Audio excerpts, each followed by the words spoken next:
Hello प्यारे बच्चों, आज हम कक्षा 8 क्लास 8 संस्कृत सुरभिया के एकादशः पाठः पाठ 11 लेसन 11 सुभाषितानी को पढ़ेंगे, समझेंगे, इसका हिंदी में अनुवाद करेंगे।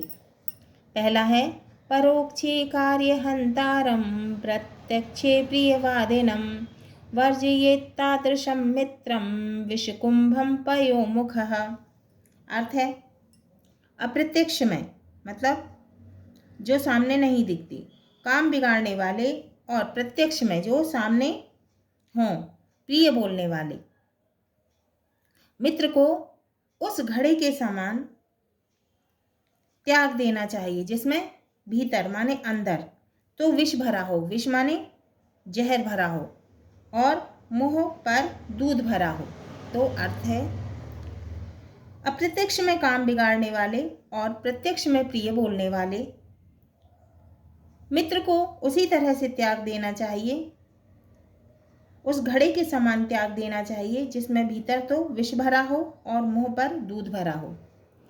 दूसरा है अपूर्वं कोपि कोशोऽयं विदते तव भारती व्ययतो वृद्धिमायाति क्षयमायाति संचयात्। अर्थ है इसका, हे सरस्वती, आपका कोश बड़ा अनोखा है। हे सरस्वती, आपका कोश बड़ा अनोखा है। इसमें से खर्च करने पर यह बढ़ता जाता है, जबकि एकत्र करने पर यह नष्ट होता जाता है। तो अर्थ है हे सरस्वती, आपका कोश बड़ा अनोखा है। इसमें से खर्च करने पर यह बढ़ता जाता है, जबकि इसमें एकत्र करने पर यह नष्ट होता जाता है। तीसरा विना वेदं विना गीतां विना रामायणीं कथां विना कविं कालिदासं भारतं नाही। अर्थ है वेद के बिना, गीता के बिना और रामायण की कथा के बिना और कवि कालिदास के बिना भारत नहीं कहा जा सकता। चौथा है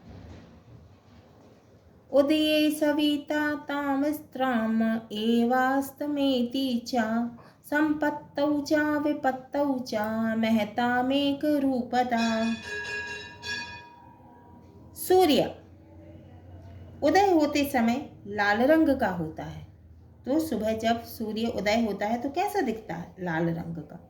और अस्त होते समय भी लाल रंग का ही होता है, और जब अस्त होता है तब भी कैसा दिखता है? लाल रंग का दिखाई देता है।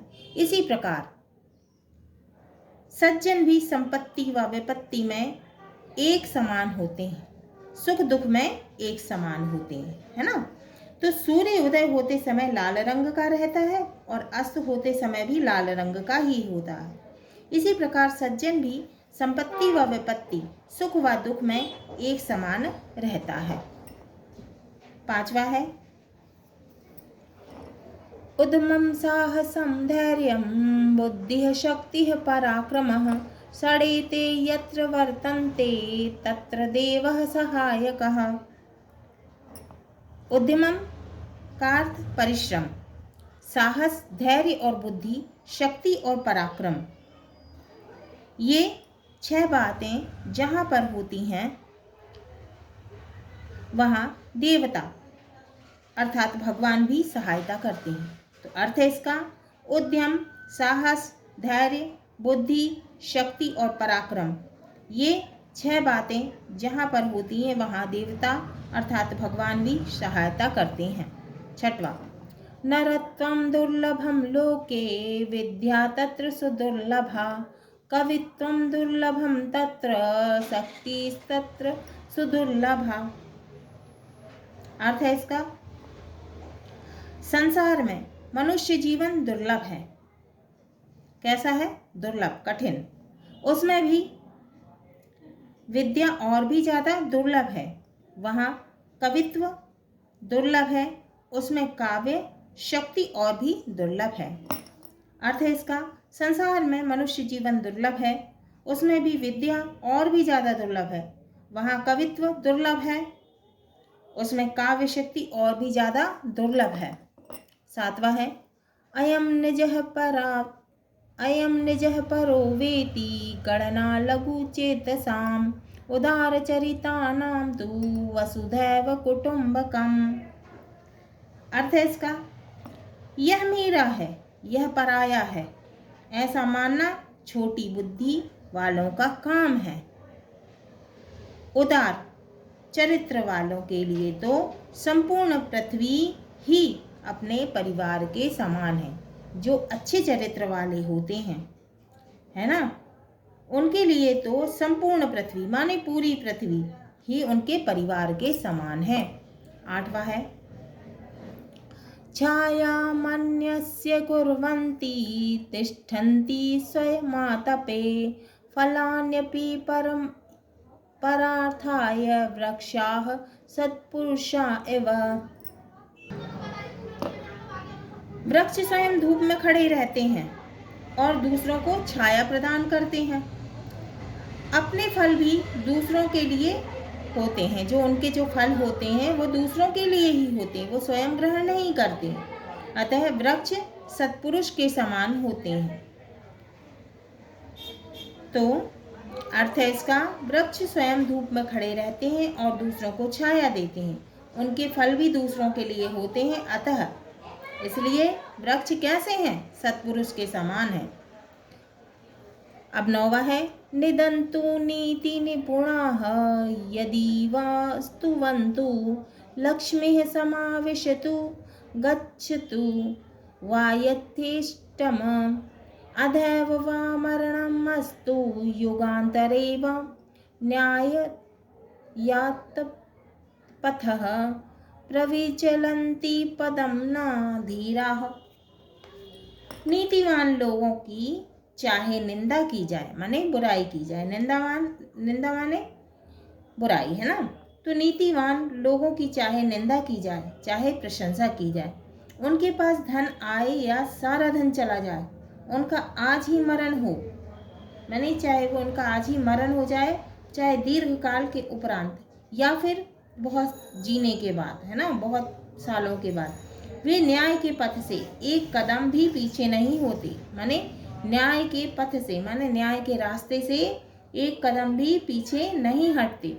अर्थ है इसका, नीतिवान लोगों की चाहे निंदा की जाए चाहे प्रशंसा की जाए, उनके पास धन आए या सारा धन चला जाए, उनका आज ही मरण हो या दीर्घ काल के उपरांत, वे न्याय के पथ से एक कदम भी पीछे नहीं हटते। अब है शब्दार्थः। शब्दार्थ संपत्तौ का अर्थ है संपत्ति में, विपत्तौ का अर्थ है विपत्ति में, महत्ताम का अर्थ है बड़ों का, एक रूपता का अर्थ है समानता, उदये का अर्थ है उदय होते समय में, सविता का अर्थ है सूर्य, ताम्रः का अर्थ है तांबे के समान लाल, परोक्षे का अर्थ है पीछे, वर्जयेत का अर्थ है रोके, छह मायाति का अर्थ है क्षीण होता है, भारती का अर्थ है हे सरस्वती जी, निदंतु का अर्थ है निंदा करें, समाविशतु का अर्थ है अच्छे प्रकार से आए, युगांतरे का अर्थ है दूसरे युग में, यथेष्टम का अर्थ है इच्छित को, नरत्वम का अर्थ है मानवता, दुर्लभम का अर्थ है कठिनता से प्राप्त, कुटुंबकम का अर्थ है परिवार, लघु चेतसाम का अर्थ है छोटे मन वालों का, उदार चरिताम का अर्थ है उदार हृदय वालों का, आतपे का अर्थ है धूप में, पराथार्य का अर्थ है दूसरों के लिए, तत्पुरुषाः का अर्थ है सज्जन व्यक्ति, स्तुवन्तु का अर्थ है स्तुति करें। अभ्यासः अभ्यास। प्रश्न 1, एक पदेन उत्तरम लिखत, एक शब्द में उत्तर लिखो। का संपत्तौ विपत्तौ च केषाम एक रूपता। सुख दुख में कौन एक समान रहता है? तो इसका क्या उत्तर है? महत्ता माने बड़े लोग। खा अस्त समये सूर्यस्य वर्णः कः भवति। अस्त के समय सूर्य का रंग कैसा होता है? तो इसका उत्तर है ताम्रः माने लाल। गा नरत्वम दुर्लभम कुत्र। मनुष्य जन्म कहाँ दुर्लभ है? लोके माने संसार में। घा केशाम वसुधैव कुटुंबकम। किसका सारा परिवार है? उत्तर है उदार चरिताम, उदार हृदय वालों का। एंगा पराथार्य वृक्षाः कानि यच्छन्ति, दूसरों के लिए वृक्ष क्या देते हैं? उत्तर है फलानी, फलों को। अब है दूसरा प्रश्न, एक वाक्येन उत्तरम लिखत, एक वाक्य में उत्तर लिखना है। का सूर्यस्य वर्णः ताम्रः कदा कदा भवति, सूर्य का रंग लाल कब कब होता है? उत्तर है सूर्यस्य वर्णः ताम्रः उदयकाले च अस्तकाले भवति, सूर्य के उदय होते समय और अस्त होते समय लाल रंग का होता है। खा भारत्याः कोशः कस्मात् क्षयमायाति, सरस्वती का कोश किससे नष्ट होता है? उत्तर है सरस्वत्याः कोशः संचयात् क्षयमायाति, सरस्वती का कोश संचय से नष्ट होता है, माने जमा करने से, है ना, संचय माने जमा करने से। ग वृक्षाणाम स्वभावः कीदृशः, वृक्षों का स्वभाव कैसा होता है? उत्तर है वृक्षाणाम स्वभावः सत्पुरुषः इव, वृक्षों का स्वभाव सत्पुरुषों के जैसे होता है। घा न्याययातपथः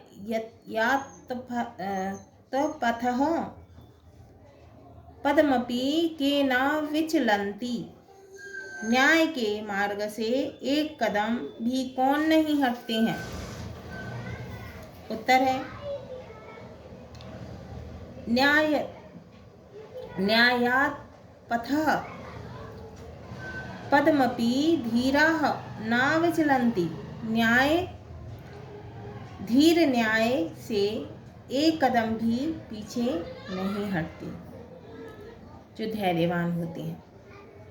एंगा लोके विद्या कीदृशी, लोक में विद्या कैसी होती है? लोके विद्या अपूर्वः, लोक में विद्या अपूर्व है।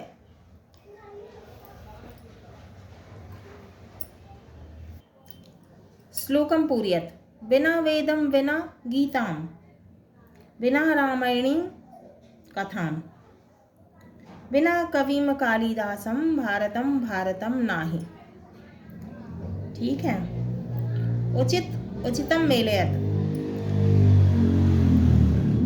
आ बा का उदय सविता क्या आएगा? ताम्रः, जब सूर्य उदय होता है कैसा दिखाई देता है? लाल, है ना। खा अपूर्वः कोशः तव भारती, गा विना वेदम भारतम भारतम नाही, घा न्याययातपथः